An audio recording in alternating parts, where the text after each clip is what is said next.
नमस्कार हरियाणा के किसान साथियों, हरियाणा के मित्रों। इस वीडियो में बात करेंगे हरियाणा के सप्ताह भर के मौसम की। आज 9 अप्रैल है, बुधवार का दिन, और 9 से लेकर 15 अप्रैल तक यानी मंगलवार तक कैसा मौसम रहेगा, आइए इसकी जानकारी लेते हैं। हरियाणा के कई जिलों में तापमान देश के तमाम उत्तरी और मध्य और पश्चिमी क्षेत्रों की तुलना की तरह ही हरियाणा में भी तापमान लगातार बढ़ रहा है। लेकिन हरियाणा देश के उन राज्यों में से है जहां पर प्री मानसून की आंधी और बारिश की संभावनाएं भी दिखाई पड़ रही हैं। और संभावनाएं इसलिए दिखाई पड़ रही कि उत्तर भारत में WD है, नीचे की तरफ सर्कुलेशन एक बना हुआ है सेंट्रल पाकिस्तान पर, उसका प्रभाव दिखाई पड़ेगा। साथ में बंगाल की खाड़ी और अरब सागर दोनों तरफ से नमी का प्रवाह भारत के लैंड रीजन पर पहुंच रहा है, जिसके कारण भी गतिविधियां संभावित है। आज जो संभावना है उसकी बात सबसे पहले करता हूं। आज संभावना है चंडीगढ़ में और साथ में पंचकुला, अंबाला, यमुनानगर और कुरुक्षेत्र, करनाल, कैथल के कुछ भागों में यहां पर थोड़ी बहुत बूंदाबांदी या हल्की वर्षा हो सकती है। बाकी जगहों पर सिरसा, हिसार, फतेहाबाद या जींद, पानीपत, सोनीपत से लेकर रोहतक, भिवानी, चरखी दादरी, झज्जर, महेंद्रगढ़, रेवाड़ी, गुरुग्राम, फरीदाबाद, पलवल, नूंह, इन जगहों पर अभी फिलहाल आज ड्राई वेदर रहेगा।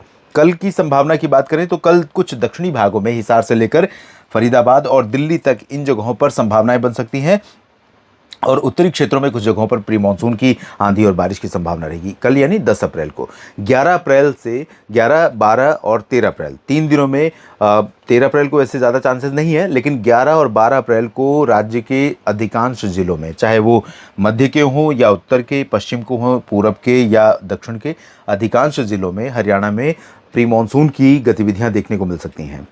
तापमान बढ़ता रहेगा, तापमान ऊपर ही रहेगा, लेकिन बीच बीच में बादल आएंगे इस दौरान 11-12 में, जब 11 और 12 अप्रैल को, जब यहाँ पर ये बादल गर्जना के साथ आंधी, जैसे बादल आते हैं काले घने प्री मानसून में जिस तरह की गतिविधियां होती हैं अप्रैल और मई जून में, तो इस तरह के बादल आएंगे, अचानक आंधी चलेगी और बादलों की गर्जना सुनाई देगी और कुछ जगहों पर बूंदें पड़ जाएंगी। कहीं पर थोड़े समय के लिए तेज़ बौछारें गिर सकती हैं, कहीं पर ओले भी गिर सकते हैं। हालांकि उसकी पॉसिबिलिटी बहुत रेयर है, लेकिन कई बार लोअर मतलब निचले, जितने नीचे स्तर पर बहुत घने, बहुत मोटे बादल बन जाएंगे, उतनी ही संभावना रहती है ओलावृष्टि की।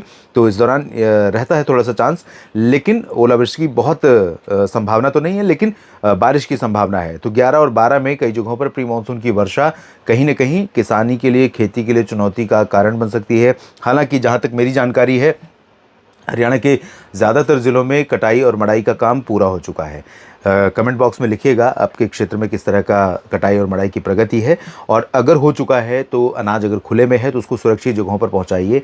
साथ ही साथ जो भूसा है उसको भी सुरक्षित जगहों पर रखिए ताकि मवेशियों के लिए काम आए, और आपके लिए वो भी एक एसेट है, संपत्ति है, क्योंकि उससे भी लागत निकलने में मदद मिलती है। और साथ में अगर नहीं हो सका है तो जितनी जल्दी हो सके निपटाने का प्रयास करिए।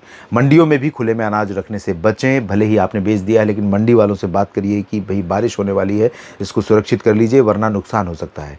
तो संपत्ति तो उस देश की है, तो नुकसान न होने पाए। और आपको भी दुख होता होगा जब आप मेहनत, आप भले आपको कीमत मिल जाए, लेकिन आपने जो मेहनत की है वो बर्बाद होता हुआ दिखाई पड़ेगा। तो एक किसान के तौर पर मुझे लगता है कि आपको भी इस बात से दुख होता होगा। तो अपडेट करता रहूँगा आपको अलग अलग वीडियो के माध्यम से, मौसम तक यूट्यूब चैनल और मौसम तक फेसबुक पेज पर, साथ ही साथ न्यूज़ मीडिया मंच पर भी। जानकारियाँ आपको अगर ठीक लगती हैं तो वीडियो को लाइक और शेयर करते रहा करिए। कमेंट बॉक्स में लिखिएगा अपनी बात, और साथ में इस चैनल को अगर आपने सब्सक्राइब नहीं किया है तो ज़रूर कर लीजिए, और मौसम तक चैनल को भी सब्सक्राइब कर लीजिए ताकि जो डेली वेदर अपडेट है जिसमें देश भर के मौसम की बात करता हूँ वो आप देख पाएँ। आप सभी किसान साथियों का, हरियाणा के सभी मित्रों का ये वीडियो पूरा देखने के लिए दिल से धन्यवाद।